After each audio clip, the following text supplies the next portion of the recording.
Assalamualaikum warahmatullahi wabarakatuh. Kali ini saya akan mempresentasikan tugas besar saya untuk mata kuliah metodologi penelitian. Pada penelitian kali ini saya mengambil tema mengenai PLTU. Yang pertama, perkenalkan, nama saya Muhammad Nur Mukarrom. Saya mahasiswa semester 6 Teknik Sipil Universitas Mercu Buana dengan nomor induk mahasiswa 411191100072. Baik, pembangkit listrik tenaga uap atau yang kita kenal sebagai PLTU adalah pembangkit listrik yang memanfaatkan batu bara sebagai sumber utama bahan bakarnya yang kemudian menghasilkan uap untuk diubah menjadi listrik. PLTU menyumbang kurang lebih 40% listrik dunia, di mana negara-negara seperti Afrika Selatan, Cina, dan India menggunakan batu bara untuk memenuhi kebutuhan listrik mereka sebanyak masing-masing 94% dan 70 hingga 75%. Oke, pada slide ini merupakan PLTU Datang Katuwo. Pembangkit listrik Datang Katuwo ini terletak di daerah otonomi Mongolia Dalam, Cina, dan merupakan PLTU batubara terbesar di dunia. PLTU batubara ini memiliki kapasitas terpasang 6,7 gigawatt. Awalnya PLTU batubara ini terdiri dari 8 unit pembangkit, masing-masing berkapasitas 600 megawatt. Pada tahun 2011, 2 unit tambahan masing-masing sebesar 300 megawatt dipasang untuk meningkatkan produksi. Pada 2017, kapasitas pembangkit kembali ditingkatkan dengan penambahan 2 unit pembangkit lagi. Nah, berikut adalah visualisasi mengenai hujan asam. Hujan asam ini sendiri disebabkan oleh pelepasan gas NOx dan SO2 yang biasanya diproduksi atau berasal dari limbah pembakaran pabrik ataupun PLTU ini sendiri. Seperti yang kita lihat, ketika NOx dan SO2 ini bereaksi dengan H2O atau air yang berada di awan, maka akan bisa menyebabkan terbentuknya H2SO4 dan HNO3 dan mengakibatkan yang namanya hujan asam yang dapat merusak lingkungan. Hujan asam ini dapat menyebabkan kerusakan pada tumbuhan, mencemari air, dan merusak sistem air lainnya. Seperti yang kita ketahui, ketika terdapat hujan, maka air akan diserap oleh tanah, dan tanah akan menyimpannya dan akan diserap oleh tanaman. Nah, ketika tanaman menyerap kandungan yang berada di air yang sudah terkontaminasi dengan H2SO4 dan HNO3 ini dapat merusak tanaman itu sendiri. Karena proses evaporasi ini terjadi terus-menerus dan pembakaran pabrik ataupun PLTU ini terjadi juga terus-menerus untuk memenuhi kebutuhan listrik, maka dapat kita ketahui bahwa proses ini akan berjalan berulang-ulang dan mengakibatkan kerusakan lingkungan yang lebih parah. Dan lebih parahnya lagi, dapat menyebabkan global warming yang lebih cepat. Hujan asam. Penyebab terbesar polusi PLTU adalah pada sulfur dioksida atau SO2 dan nitrogen oksida atau NO2. Gas terpenting yang menyebabkan hujan asam dan partikulat yang menyebabkan polusi udara yang terlihat, penyakit, dan kematian dini. Air hujan yang asam tersebut akan meningkatkan kadar keasaman tanah dan air permukaan yang terbukti berbahaya bagi kehidupan ikan dan tanaman. Usaha untuk mengatasi hal ini saat ini sedang gencar dilaksanakan agar meminimalisir terjadinya hujan asam dan penanganannya agar tidak merusak alam lebih lagi. Nah, ini adalah visualisasi juga bagaimana hujan asam itu terjadi dan siklusnya berulang-ulang menyebabkan kerusakan lingkungan, baik itu berupa kerusakan tumbuhan atau bisa jadi menyebabkan keracunan ikan. Nah, PLTU ini dibangun untuk memenuhi kebutuhan listrik nasional yang semakin meningkat. Kegiatan yang berjalan di PLTU menghasilkan limbah yang masuk dalam kategori bahan berbahaya beracun atau limbah B3. Dalam jumlah besar, setiap harinya dapat menjadi permasalahan yang belum terpecahkan hingga saat ini. Penelitian ini bertujuan untuk menganalisis permasalahan utama terkait pengelolaan limbah B3 seperti fly ash dan bottom ash yang dihasilkan oleh PLTU.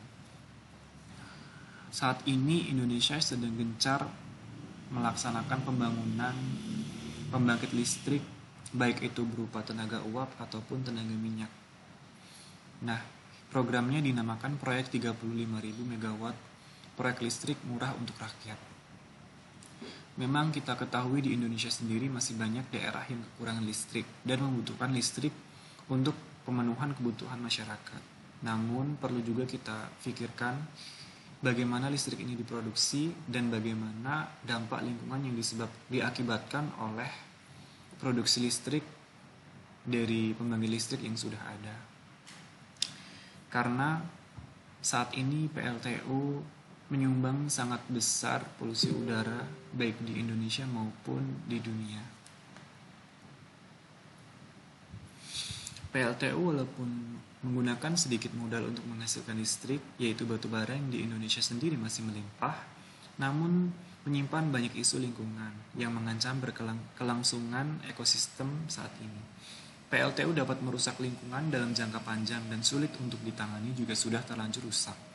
Polutan yang dihasilkan oleh PLTU sendiri sangatlah banyak dan terus-menerus terproduksi selama PLTU tersebut beroperasi. Di sini ditampilkan untuk harga batu bara hingga tahun 2019. Batu bara ini adalah bahan baku untuk pembakaran boiler untuk menghasilkan listrik pada PLTU. Kita ketahui harganya termasuk murah karena batu bara ini dapat menghasilkan api atau berlangsungnya pembakaran lumayan lama. Beda halnya dengan minyak, durability dari batu bara ini lebih tinggi dan harganya lebih murah. Polutan berbahaya lainnya yang dipancarkan pada tahun 2014 oleh armada pembangkit listrik tenaga batu bara meliputi 41,2 ton timbal, 9.332 pon kadmium dan logam beracun lainnya, 576.185 ton karbon monoksida yang menyebabkan sakit kepala dan menambah tekanan pada penderita penyakit jantung, 22.124 ton senyawa organik volatil atau VOC yang membentuk ozon, 77.108 pon arsenik. Untuk skala arsenik menyebabkan kanker pada 1 dari 100 orang yang minum air yang mengandung 50 bagian per miliar. Sebagian besar emisi ini dapat dikurangi melalui pengendalian polusi. Terkadang dengan jumlah yang signifikan meskipun banyak pabrik tidak memiliki kontrol yang memadai. Emisi karbon dioksida atau CO2 dari pembakaran bahan bakar fosil adalah pendorong utama pemanasan global. CO2 merupakan produk sampingan utama dari pembakaran batu bara. Hampir 4 gram CO2 dihasilkan untuk setiap gram karbon yang dibakar, tergantung pada jenisnya. Batu bara dapat mengandung sebanyak 60 hingga 80% karbon.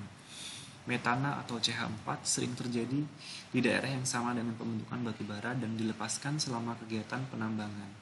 Metana 34 kali lebih kuat dari karbon dioksida dalam memerangkap panas selama periode 100 tahun dan 86 kali lebih kuat selama 20 tahun. Kira-kira 10% dari semua emisi metana berasal dari pembakaran batu bara.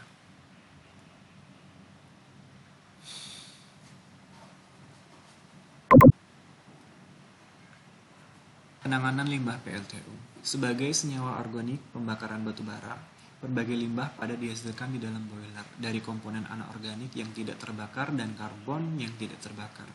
Limbah padat ini dikenal sebagai produk pembakaran batu bara. Beberapa produk pembakaran batu bara dapat digunakan secara menguntungkan. Misalnya, fly ash dapat digunakan dalam produksi semen atau beton. Produk pembakaran batu bara yang tidak dapat digunakan harus disimpan atau dibuang. Ini sering disebut dengan limbah pembakaran batu bara. Di halaman slide ini kita ditunjukkan gambar ash-yard atau lokasi penyimpanan fly ash yang sudah dibakar.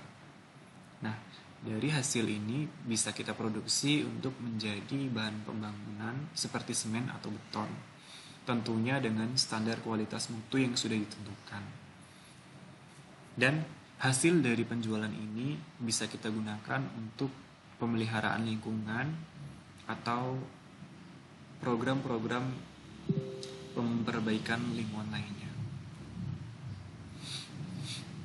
Peraturan Pemerintah Nomor 22 Tahun 2021 tentang penyelenggaraan perlindungan dan pengelolaan lingkungan telah diatur bahwa pengelolaan limbah harus melaksanakan prinsip kehati-hatian atau precautionary principle oleh penghasil atau jasa pengolah atas seluruh jenis limbah baik limbah kategori B3 ataupun non-B3 meliputi A. Upaya mengurangi limbah atau waste minimization. B. Pengelolaan dari mulai menghasilkan hingga ditimbun atau from cradle to grave. Pengelolaan dengan prinsip ekonomi sirkular atau from cradle to cradle.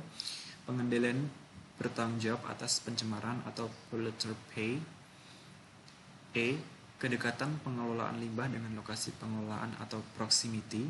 Dan F. Pengelolaan berwawasan lingkungan atau environmentally sound management.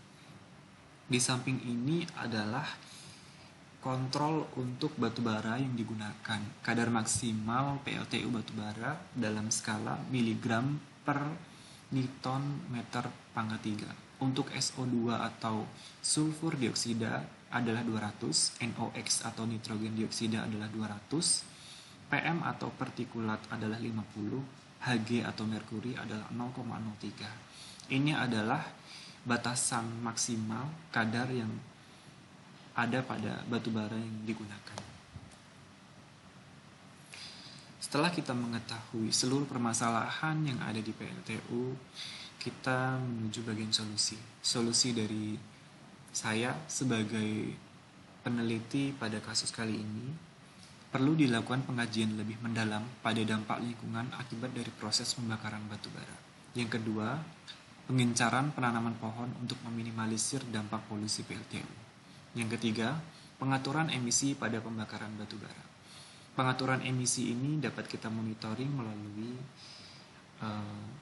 CEMS atau Control Emissioning System, atau pada PLTU disebut dengan ESP, agar polusi yang diakibatkan atau oleh PLTU ini yang dilepas ke udara dapat kita ketahui kadarnya dan kita lakukan mitigasi untuk penanganannya. Lalu menggunakan teknologi yang lebih ramah lingkungan untuk menghasilkan listrik. Seperti yang kita ketahui, di Indonesia sendiri memang membutuhkan listrik dan beberapa daerah masih terbelakang mengenai listrik ini. Namun bukan berarti kita menggunakan cara yang salah untuk menghasilkan listrik atau tidak ramah lingkungan. Perlu dipertimbangkan agar keberlangsungan ekosistem dan keamanan atau segala keselamatan yang ada di bumi kita ini harus kita perhitungkan. Tidak memproduksi listrik namun menggunakan bahan yang tidak ramah lingkungan. Kesimpulan yang dapat diambil adalah karena banyak sekali dampak lingkungan yang diakibatkan oleh PLTU di seluruh dunia, maka perlu dilakukan penormalan kembali kondisi alam saat ini.